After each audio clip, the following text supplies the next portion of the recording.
Chapter 12. Instead of going straight home after school that day, I looked the long way back, stopping at various restaurants. I was collecting brochures for the front office. Mr. Yao may be an unbelievable cheapskate, but there were some free things we could do to spruce up the place, like putting flyers out for local establishments or collecting customers' mailing addresses, which I'd already started doing. Anytime a customer checked in, I asked them for their home address, so if they left something behind, I could mail it back to them. I was in the middle of sorting through the mountain of brochures and menus when a slightly disheveled-looking white man walked up and tapped on the glass. He was tapping furiously, like it was an emergency, so I buzzed him in. That was when it hit me.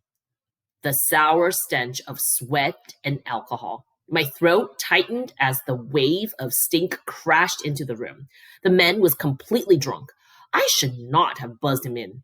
"I need a room," he slurred, stumbling towards me. He steadied himself by holding on the front desk with both hands. "Give me a room." I need to go get my parents. Wait right here," I told him, desperate to get away from this guy. As I hopped off the stool, I realized, wait a minute, I can't leave him here. He could reach over and take all our cash from the cash drawer. He had to go back out. "Actually, can you wait outside?" I asked timidly. He did not like the sound of that. The man turned to me when his bloodshot eyes and pounded his hand on the counter. "What did you say?" he bellowed. My mind was racing. I could probably still get out of there if I let him stay inside, but then what about the cash? "Please, sir," I tried again. "I just need you to wait outside." "Why? Why can't I stay right here?" he demanded. "You just can't," I shouted.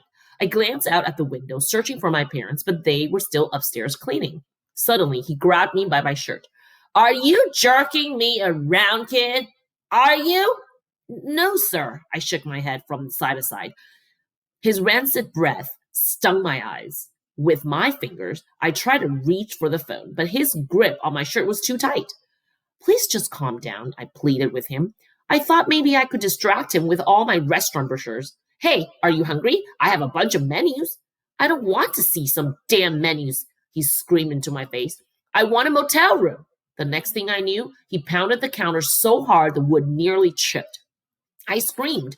Tears streamed down my eyes. Though the blur of my tears, I saw a figure outside hanging on the front office door.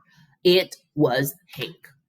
Quickly, I reached down and pressed on the buzzer. Hank stormed inside. "What the hell do you think you're doing?" Hank hollered at the drunk man. "Let her go!"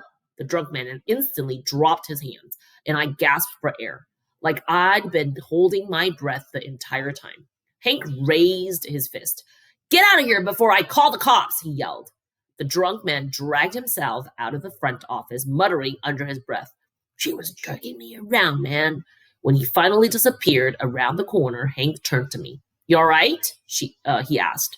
I shook my head. I lifted the divider and collapsed into his arms. I clung to him and cried, shaking with fear, blind with gratitude. What would have happened to me had Hank not come in? The thought crushed the breath out of me. "Shh, it's okay," Hank comforted me, patting my arm. But it wasn't okay, I thought. I could make the front desk better with all my spare keys and common cards, but no card in the world could protect me from what I'd been avoiding since day one. One wrong buzz, and it was all over. This was not just fun and games. This was dangerous.